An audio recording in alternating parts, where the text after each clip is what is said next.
Hello guys, हम solve करेंगे FBD के कुछ आईटी मेन एंड एडवांस में आए हुए क्वेश्चंस। और ऑलरेडी जिसको थियरी पढ़नी है उसका मैंने इससे पहले प्रीवियसली 5 वीडियो बनाया है एफबीडी से related and vertical circular motion and banking of the road से सारे टेंशन से रिलेटेड क्वेश्चंस, वो सब जाके आप छोटे छोटे वीडियो आप देख लोगे तो ये क्वेश्चंस आपको बहुत इजीली समझ में आने लगेंगे। Let's start. हम फर्स्ट क्वेश्चन करते हैं। पहला क्वेश्चन क्या कहता है? पहला क्वेश्चन ये है आपके पास कि एक कार है जो एक सर्कुलर मोशन में, एआईटी मेंस में कभी क्वेश्चन आया हुआ था। तो एक पहला क्वेश्चन जो हम कर रहे हैं, कार है जो एक सर्कुलर ट्रैक पे चल रही है। कार एक सर्कुलर ट्रैक पे चल रही है। तो मान लेते हैं कि थोड़ी बड़ी कार बना लेते हैं जिससे आपको थोड़ा सा दिखे। मान लो ऐसा चल रही है और यहाँ पे छत पे उसके रूप से एक कोई पेंडुलम बना हुआ है, ठीक है। और ये कार क्या करती है? कार की स्पीड गिवन है, v गिवन है 10 मीटर पर सेकेंड। और कार जिस सर्कुलर ट्रैक में चल रही है उसका जो रेडियस गिवन है वो है r, वो है 10 मीटर पर सेकेंड, 10 मीटर, सॉरी। अब कार कहता है कि वो कार सर्कुलर ट्रैक पे चलती है। जब सर्कुलर ट्रैक पे चलेगी, ये स्पीड से जा रही है वो, तो क्या होगा? ध्यान से समझ रहे हो। यहां पे उसका पेंडुलम, ये वाला जो पेंडुलम है वो कुछ एंगल बनाएगा। इनिशियल पोजीशन मान लीजिए, कार को थोड़ा बाहर निकाल के दिखाएं आपको, तो कार ये है और पेंडुलम ये है। ध्यान से समझिएगा आप लोग। कार जा रही है अभी। अच्छा, कमाल की बात है, यदि कांस्टेंट स्पीड से कार चल रही होगी तो ये कुछ एंगल नहीं बना पाएगा। लेकिन यहां पे समझ रहे हो, देखो आपको बहुत धोखा दिया गया है इस क्वेश्चन में, लोगों को समझ में नहीं आएगा। v बताया गया कार की स्पीड जो है 10 मीटर पर सेकेंड। और आपको मैं नेक्स्ट पढ़ाया था कि जब भी सर्कुलर मोशन में पार्टिकल चलता है तो उस पर यदि स्पीड कांस्टेंट रहे फिर भी एक एक्सेलरेशन लगता है, जिसको हम रेडियल एक्सेलरेशन या सेंट्रिपेटल एक्सेलरेशन कह सकते हैं। तो जब कार इस स्पीड से चल रही थी तो यदि सीधी चलती तब तो बॉब पे कोई फर्क नहीं पड़ता, बॉब वैसा का वैसा ही रहता। लेकिन जब वो सर्कुलर ट्रैक में चल रही है तो कार पे एक एक्सेलरेशन लग रहा है टूवर्ड द सेंटर, जिसको हम रेडियल एक्सेलरेशन कहेंगे। उस एक्सेलरेशन की वजह से ये जो बॉब है, बॉब एक फोर्स को एक्सपीरियंस करेगा, जिसको आप कह सकते हो कि सूडो फोर्स कह सकते हो। तो बॉब क्या करेगा? एक एंगल फॉर्म करेगा। एंगल फॉर्म करेगा तो वही पूछा गया कि फाइंड द एंगल जो फॉर्म करता है। एंगल निकाल दो जो फॉर्म करता है, ठीक है। इस तो क्वेश्चन आप लोगों को शायद क्लियर हो गया, क्योंकि जब ये घूमे, जब ये आगे जाएगा सर, इस वेलोसिटी सीधे स्ट्रेट लाइन में जाता तो कोई फर्क नहीं पड़ता बेटा, क्योंकि ये सर्कुलर मोशन में जा रहा था, एक रेडियल एक्सेलरेशन लग रहा है। और जब रेडियल एक्सेलरेशन लगेगा तो कार को लगेगा, बॉब को लगेगा कि मैं एक्सीलरेटेड फ्रेम पे बैठा हूं। और जब एक्सीलरेटेड फ्रेम पे बैठते हो तो आपको लगता है एक सूडो फोर्स। तो ये बॉब क्या होगा? बॉब ऐसे ना रह करके ऐसे लटका हुआ बॉब जो है वो थोड़ा सा टिल्ट हो जाएगा। तो मैं मान लो ये आपका बॉब था पहले, अब बॉब क्या हो जाएगा? थोड़ा सा टिल्ट होगा। और जब बॉब थोड़ा सा टिल्ट होगा, ठीक ना, और ये तो मैं आपको वैसे रफ फिगर बता रहा हूं कि थीटा डिग्री से टिल्ट होगा, तो वो थीटा एंगल निकालना, फाइंड आउट करना कि कितना एंगल फॉर्म करेगा। दूसरी बात, अब आप कहोगे सर वो एंगल इस डायरेक्शन में होगा, इस डायरेक्शन में, किस डायरेक्शन में होगा? तो बेटा हमेशा याद रखना, रेडियल एक्सीलरेशन यहाँ मान लो यहाँ है, यहाँ कार आ गई। जब कार यहाँ आ गई तो अब कार को निकाल के फेंको, अब सिर्फ बॉब को देखो। कार इसलिए बताई गई थी कि बॉब एक एक्सीलरेटेड फ्रेम में हो जाए। बॉब यहाँ पे है, और जब बॉब यहाँ पे है तो ध्यान देखना, रेडियल एक्सीलरेशन किधर लग रहा होगा बेटा? इधर लग रहा होगा। तो इसके अपोजिट डायरेक्शन में लेके चलेगा तो कुछ एंगल टिल्ट हुआ। मान लिया कि मैंने कुछ एंगल टिल्ट हुआ होगा। अब वो एंगल कितना टिल्ट हुआ होगा तो मैं क्या करूंगा? थीटा डिग्री मान लूंगा। और थीटा डिग्री मान करके मैं, आप समझ रहे हो, क्वेश्चन बहुत ही अच्छा बेटा है, बहुत अच्छा क्वेश्चन है कि यदि कार एक्सीलरेटेड फ्रेम में होती तो एंगल, अब कार है कांस्टेंट डिस्ट्रीब्यूशन चल रही है बेटा, चल रही है, देखो चल रही है, कोई फर्क नहीं पड़ेगा क्योंकि देयर इज नो एक्सेलेरेशन। और जैसे ही कार को तुम एक्सेलरेट करोगे, जैसे तुम कार में एकदम कोई बंदा कांस्टेंट डिस्ट्रीब्यूशन चला तुम आराम से बैठे रहते हो, लेकिन कार को जैसे एक्सेलरेट करता तुम क्या करते हो, तुम तुरंत धक्का लगता है तुमको, क्योंकि वो सूडो फोर्स है। और सूडो फोर्स मैंने इसी प्रीवियस लेक्चर्स में पढ़ा रखा है कि सूडो फोर्स क्या होता है। एक्सीलरेटर, तो ये कार क्या कर रही है, चल तो ये कांस्टेंट स्पीड से, लेकिन चूंकि ये सर्कुलर मोशन में चलने की वजह से इस पे रेडियल एक्सेलरेशन लग रहा है। तो कार बोल रही है कि मैं तो एक्सीलरेटेड फ्रेम में भी चल रही हूँ, तो मुझे मेरे ऊपर एक फोर्स लगेगा और उस फोर्स की वजह से ये जो बॉब है टिल्टेशन में आएगा। वो पूछ रहा कितना एंगल टिल्ट हो जाएगा, तो मैंने मान लिया यहाँ पे बैठ जाता हूँ और यहाँ पे मैं एफबीडी देखता हूँ, ठीक है। एफबीडी बताओ, यहाँ पे ध्यान दोगे तो इसका मास किधर लगेगा, एमजी नीचे लगेगा। ये देखो ये एंगल थीटा है तो ये भी एंगल थीटा होगा, तो समझ रहे हो आप लोग, ध्यान दो जरा। और टेंशन किधर लगेगा, टेंशन लगेगा इधर, हमेशा away from observing body. Bob को ऑब्जर्व कर रहे थे, इसका मास एम था, तो अवे फ्रॉम द। और देखो ध्यान से, यदि ये मैं बात करूं, ये बात करूं ये, तो चूंकि ये एंगल थीटा है तो ये एंगल कितना होगा, थीटा। और ये टी है तो इस इधर कितना कंपोनेंट होगा, टी का कॉस थीटा कंपोनेंट, और टी का एक कंपोनेंट इधर आएगा। और ये टी का कंपोनेंट इस वक्त इसको सेंट्रीपिटल फोर्स दिलाएगा। तो बस बेटा यहां पे ध्यान दो, T cos theta is equal to M G हो जाएगा, और T sine theta is equal to M B square. भाई एम के मास को रेडियल एक्सीलरेशन कितना होगा बेटा। अब कुछ लोग सोच रहे होंगे कि इधर बॉब को इधर नहीं, बॉब इतना जो एंगल बनाया ना, बॉब एक अलग से बनाएगा एंगल, सर्कल पाथ से नहीं, मतलब उसको एंगल से एक बनाएगा। अब उस पे देखोगे तो उसका कुछ, यदि देखोगे ना बॉब का, तो बॉब का कुछ ऐसा मोशन होने लगेगा, तो उसका सेंटर इधर होगा, तो बॉब को जो सेंट्रीपिटल फोर्स दिलाएगा वो सेंटर फोर्स इधर दिलाएगा और टी का कंपोनेंट दिलाएगा। कुछ लोग सोच रहे होंगे सेंटर फोर्स इधर लगेगा, सेंटर, ये सर्कल का सेंटर है। लेकिन बॉब को फील करोगे तो बॉब जब, वो तो कार चल रही है ट्रैक पे, लेकिन बॉब जो ऐसे है और इसको मिलाओ तो ये बनेगा, तो ये बनेगा उसका रेडियस, तो ये बनेगा उसका रेडियस, तो ये रेडियल की तरफ दिलाएगा, that is M B square by R. काट दो बेटा इसको, तो आ गया साइन थीटा अपन cos theta tan theta is equal to आ गया V square by R G. और बेटा आपको गिवन है, वी गिवन है, आर गिवन है, जी गिवन है, आपको आराम से निकल जाएगा, बहुत आसानी से आंसर सॉल्व हो जाएगा आपका। आई थिंक आपको क्लियर हो रहा है। तो अब वी की वैल्यू 10 है और आर की वैल्यू 10 मीटर है, गिवन है, आप रख दीजिए। तो tan theta is equal to आ गया वी स्क्वायर मतलब 10 का स्क्वायर, और नीचे कितना है बेटा, आर है 10 और जी भी ले लो 10, कितना है बेटा 1, और 1 की वैल्यू क्या होती है बेटा, टेन थीटा की वैल्यू क्या होती है 1, तब कितना एंगल आएगा 45 डिग्री आ जाएगा। तो इसको आप बोल दोगे थीटा आ गया कितना 45 डिग्री। सर बहुत आसानी से एक क्वेश्चन हो गया आपका, लेकिन बेटा समझना बहुत जरूरी है मेरे लाल। यदि कार एक्सीलरेटेड फ्रेम में नहीं होती तो कोई एंगल नहीं बनता। कार सीधी जा रही है, तुम कार में बैठ के सीधे जाओगे और कांस्टेंट स्पीड से जाओगे तो तुम पीछे की तरफ धक्का तुमको नहीं लगेगा, लेकिन तुम्हारा ड्राइवर यदि एक्सीलरेट किया तो तुमको बेटा आगे एक्सीलरेट किया तो पीछे धक्का लगेगा, और ब्रेक मारेगा तो तुम्हें आगे धक्का लगेगा, वो होता है सूडो फोर्स। तो यहाँ पे कांस्टेंट स्पीड देख के चकरा मत जाना। बहुत लोग ना वी स्पीड कांस्टेंट से जा रही है, थोड़े जानकार लोग, वहां पे कुछ नहीं होगा, वैसे ही जीरो एंगल बनेगा, लोगों ने बताया था, लेकिन जीरो एंगल नहीं बनेगा क्योंकि ये कार कांस्टेंट स्पीड जा रही है, लेकिन सर्कुलर मोशन चलने की वजह से एक रेडियल एक्सीलरेशन मिल जा रहा है उसको, और जिसकी वजह से कुछ एंगल फॉर्म कर लेगा। ठीक है, ओके गाइज, अब हम नेक्स्ट क्वेश्चन करेंगे,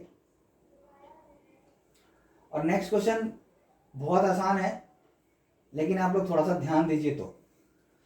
ठीक है, चलिए मैं आपको बताता हूं नेक्स्ट क्वेश्चन, जिसको देखना है देख ले क्वेश्चन। नेक्स्ट क्वेश्चन हमारे पास बहुत आसान क्वेश्चन है। नेक्स्ट क्वेश्चन इज क्या है नेक्स्ट क्वेश्चन हमारा, तो नेक्स्ट क्वेश्चन आएगा गाइस, नेक्स्ट क्वेश्चन इज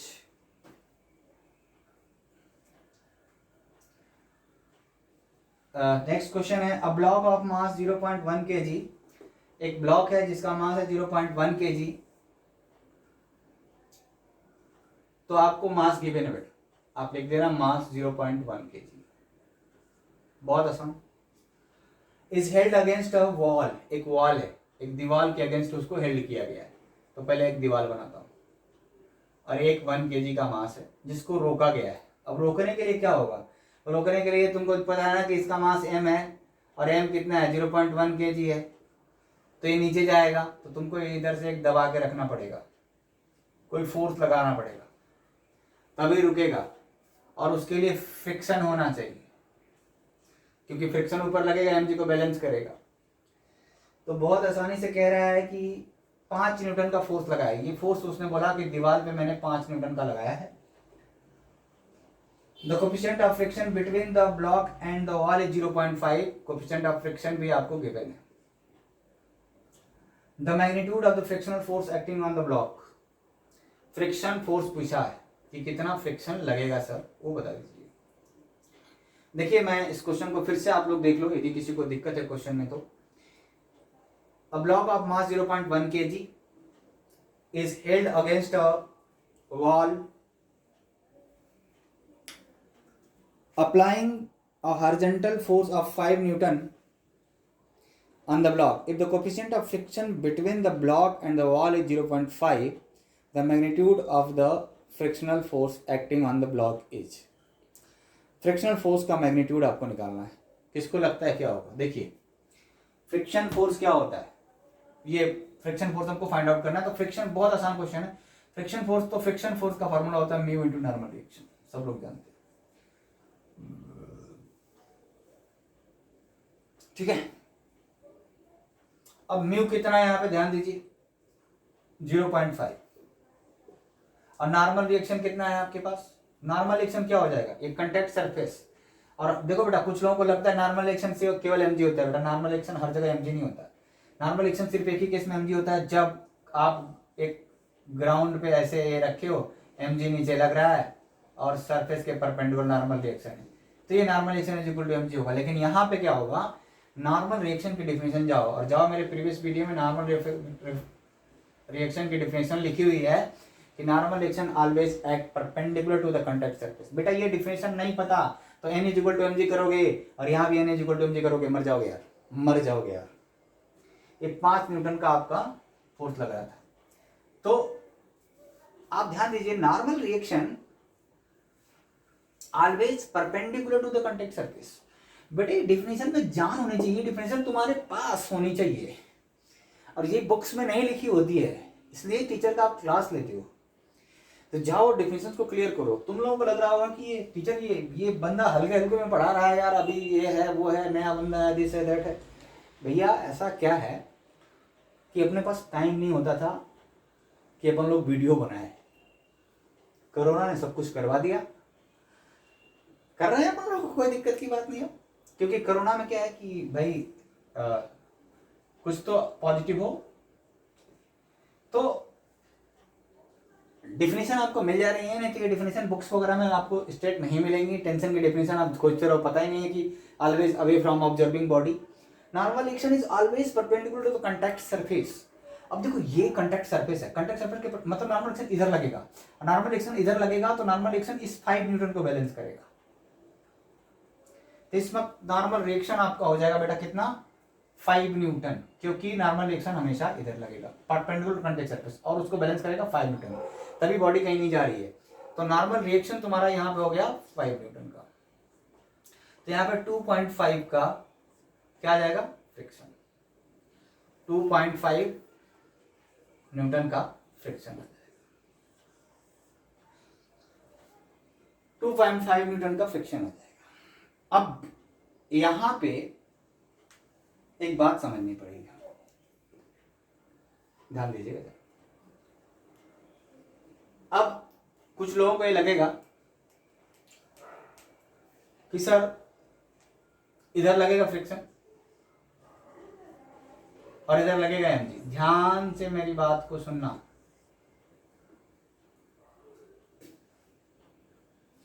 और ये दोनों बैलेंस होंगे तो कहीं नहीं जाएगा बॉडी, ध्यान से सुनना।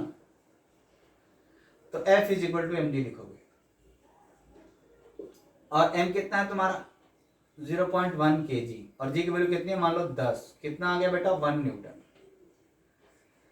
अब तुम फंस गए बेटा, ये था, याद रखोगे, ध्यान से समझोगे आप लोग, तब जाकर के बात समझ में आएगी। F is equal to 0 point, ये जो था स्टैटिक फ्रिक्शन, क्योंकि ब्लॉक रेस्ट पे है तो स्टैटिक है, तो स्टैटिक फ्रिक्शन होगा, और स्टैटिक फ्रिक्शन की maximum value mu into N होती है। कितनी होती है, म्यू इंटू एन। ये भी जाओगे तो फ्रिक्शन में मैंने पढ़ाया हुआ है कि स्टैटिक फ्रिक्शन की maximum value mu into N होती है, दस लिमिटिंग कोई भी static friction mu into S नहीं होता।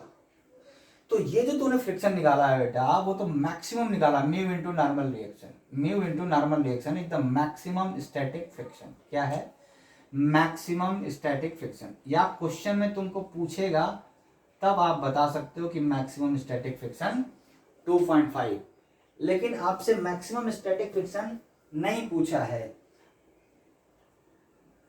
आपसे सिर्फ पूछा क्या है कि कितना आपको फोर्स लगाना चाहिए जिससे कि ये ब्लॉक स्टेशनरी रह जाए।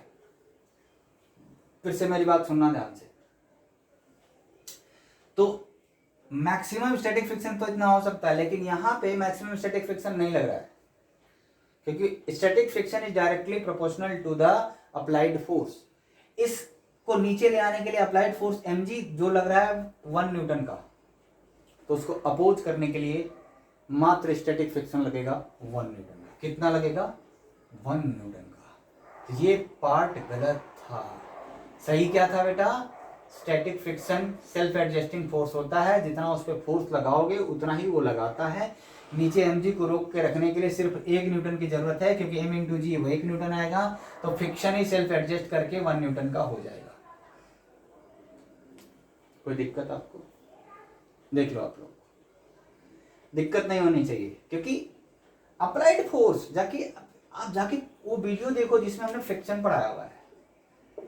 फ्रिक्शन जो स्टैटिक फ्रिक्शन होता है, static friction is self adjusting force. Static friction की maximum value mu into normal reaction होती है। लेकिन अब मान लीजिए कि एक टेबल है और टेबल पे आप जीरो टेबल पे रखा है, रफ टेबल है, अब कोई फोर्स नहीं लगा रहे, तो स्टैटिक फ्रिक्शन जीरो है। आपने 1 न्यूटन का लगाया, 1 न्यूटन का, 2 न्यूटन का लगाया, 2 न्यूटन का, तो ये 2 न्यूटन का भी स्टैटिक फ्रिक्शन है। लेकिन जैसे ही यहाँ 2.5 आ रहा है, तो 2.5 से ज्यादा लगाओगे तो ये ब्लॉक चल जाएगा। क्या हो जाएगा, चल जाएगा। तो इसका यदि मास, ध्यान दीजिएगा जरा, 0.25 kg होता, 0.25 kg होता, तो ये स्टैटिक फ्रिक्शन पूरे स्टैटिक फ्रिक्शन को लिमिट को तक यूज कर लेता है। लेकिन इसका मास, यदि आंसर आ चुका है बेटा 1 न्यूटन का, आपको पता। अब मैं डिस्कशन ये कर रहा हूं कि यदि इसका मास 1 न्यूटन होता, क्या होता, 1 kg होता। कितना होता, 1 kg होता, या 0.5 kg होता। जब 0.5 kg होता तो ध्यान दीजिएगा, 0.5 इंटू 10 करते आप तो कितना हो जाता बेटा ये, तो 0.5 इंटू 10 करते तो कितना हो जाता है, ये हो जाता 5 न्यूटन, और ऊपर फ्रिक्शन मैक्सिमम कितना लग सकता है, 2.5 न्यूटन। नीचे कितना चाहिए, 5 न्यूटन। तो ये बेटा रेस्ट पे नहीं रहता, तो रेस्ट पे रहने के लिए जितना भी नीचे फोर्स लगे उसी को बैलेंस करेगा फ्रिक्शन। लेकिन कब तक, जब तक उसकी एक लिमिट हो। 2.5 न्यूटन से ज्यादा करोगे वेट, तो ये स्टैटिक नहीं रहेगा। यहां पे पूछा गया था कि सर इसका मास 0.1 kg है, बताइए इसको स्टैटिक रोक के रखने के लिए कितना फोर्स चाहिए। तो बेटा मैक्सिमम स्टैटिक की तो आपको जरूरत ही नहीं पड़ेगी, उससे पहले ही बैलेंस हो जाएगा, फ्रिक्शन इधर लगेगा और इधर 1 kg चाहिए, तो 1 kg इधर फोर्स लगेगा, तो फ्रिक्शन 1 kg लग के बैलेंस कर देगा, कोई दिक्कत नहीं। तो 1 न्यूटन का ही फ्रिक्शन लग पाएगा। 2.5 न्यूटन मैक्सिमम वैल्यू है, और मैक्सिमम वैल्यू कोई जरूरी नहीं कि वो यूज करे। ओके, आई थिंक आपको थोड़ा कंसेप्ट क्लियर हुआ होगा। जिसको नहीं हुआ बेटा आई एम सॉरी, थोड़ा मेहनत तो मैंने किया, बाकी आप देखो, बार बार वीडियो देखो, आपको समझ में आ जाएगा। ओके ओके, अब हम नेक्स्ट क्वेश्चन डिस्कस करेंगे एफबीडी का। बहुत आसान है बेटा, बस थोड़ा सा आप लोग मेहनत करो। थोड़े कंसेप्ट वगैरह मैं इसमें डिस्कस कर रहा हूँ, तो थोड़ा आप लोग इसमें यूज करो, अपना कंसेप्ट लगाओ। ठीक है गाइस, अब हम नेक्स्ट क्वेश्चन करेंगे हम, और ये क्वेश्चन बहुत आसान है और इस क्वेश्चन को मैं छोड़ देता हूं, एक अच्छा दूसरा क्वेश्चन लेता हूं मैं, तब तक हम इसको थोड़ा सा रब हटाते हैं। हो तुझ में रब दिखता है यार मैं क्या करूं।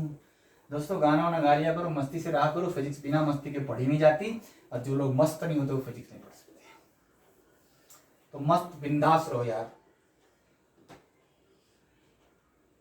देखो भैया सब्सक्राइब थोड़ा करवाओ यार, अपना भी मेरा भी थोड़ा फायदा होगा, सोच लिया करो मेरे भैया लोग, क्योंकि यार इतना बढ़िया दिल से पढ़ाता हूँ यार, सोचो जरा। हाँ नेक्स्ट क्वेश्चन हम लोग डिस्कस करेंगे बेटा अभी। Two blocks A and B of mass 2 kg 2m and m are respectively connected by a massless and inextensible string।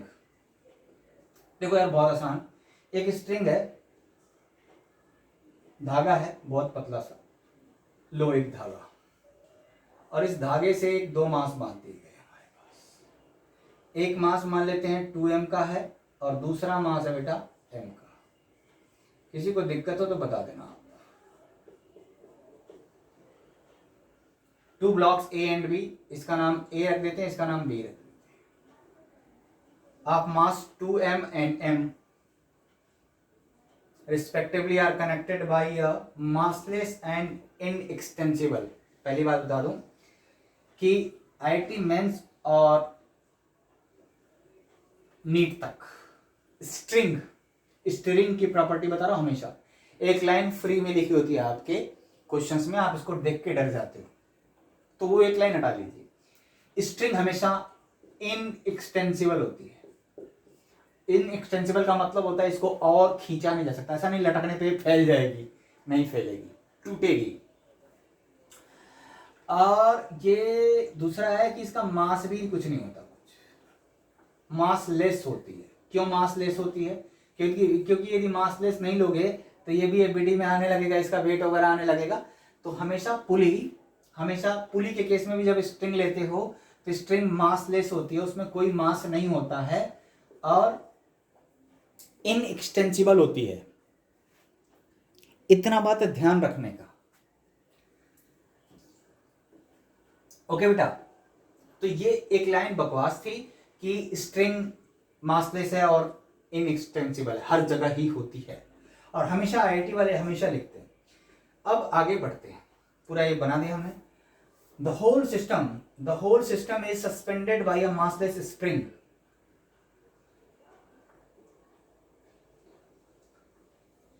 अब देखो यहां पे दिक्कत है कि ये बात ये थी कि ये दोनों आपस में एक स्ट्रिंग से बंधे थे। ये धागा है लेकिन ये एक सिस्टम है और इसको एक स्प्रिंग से बांधा है। क्या कमाल का क्वेश्चन। देखो बेटा, ये है स्ट्रिंग, जो मास जिसका 0 है, इस स्ट्रिंग की प्रॉपर्टी है और 0 ही होता है। और ये स्प्रिंग है जिसका भी मास 0 है, और स्प्रिंग भी आपके केसेस में मास 0 ले जाती है, लेकिन स्प्रिंग को एक्सपांड कर सकते हो और इसको एक्सपांड नहीं कर सकते हो। ये क्वेश्चन में लिखा होता है, कोई लेना देना नहीं उसका, क्वेश्चन में इसका कोई लेना देना नहीं, ध्यान दीजिएगा आप। The magnitude of the acceleration of A and B immediately after the string is cut are respectively. यदि मैं इस धागे को कट कर दूं, कैंची लाओ भैया कट करो, इसको मैं कट कर दूं तो उस समय बताओ ए और बी का एक्सीलरेशन क्या होगा। तो बहुत आसान है, जब आपने कट किया होगा तो बी का एक्सीलरेशन तो नीचे ड्रॉप हो जाएगा, फ्री फॉल हो जाएगा, तो बी का एक्सीलरेशन जी ही रहेगा। बात आती है ए की, ध्यान दीजिएगा और मजा आ जाएगा। जब इस ए को डिस्कस करते हैं हम, क्योंकि बी का एक्सीलरेशन तो हमने समझ लिया जी है, लेकिन ए के बारे में डिस्कस करते हैं। देखो जब बी कटा नहीं होगा तो ये वाली स्ट्रिंग खींची हुई होगी, यस सर, और जब बी को काट दूंगा तो स्ट्रिंग थोड़ी ऊपर चली जाएगी, और ऊपर जाएगी तो उस वक्त उसका एक्सीलरेशन आपसे पूछ लिया है। समझ गए आप लोग?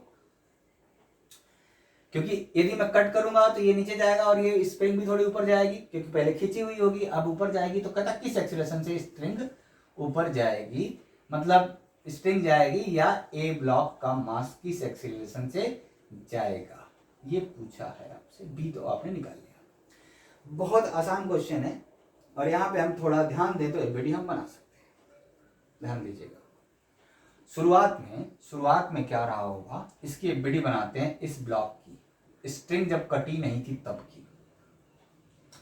एक स्प्रिंग फोर्स ऊपर की तरफ, स्प्रिंग फोर्स मान लेता हूं, और नीचे की तरफ लग रहा होगा इसका मास और इसका मास, क्योंकि स्प्रिंग का मास नहीं तो 3 mg। कटने से पहले की केस बता रहा हूं बेटे, जब कट नहीं किया हमने तब केस बता रहा हूं। तब एक मैं यदि इसकी एफबीडी देखूं ए की, तो ए पे स्प्रिंग फोर्स ऊपर लग रहा है, वो kx होता है, जरूरत नहीं करने की। नीचे लग रहा है 3 mg का फोर्स, ठीक है। और जब मैंने कट कर दिया, जब मैंने इसको कट किया और जस्ट इमीडिएटली 3 mg का यहां पे लग रहा है, ठीक है ना, ओके।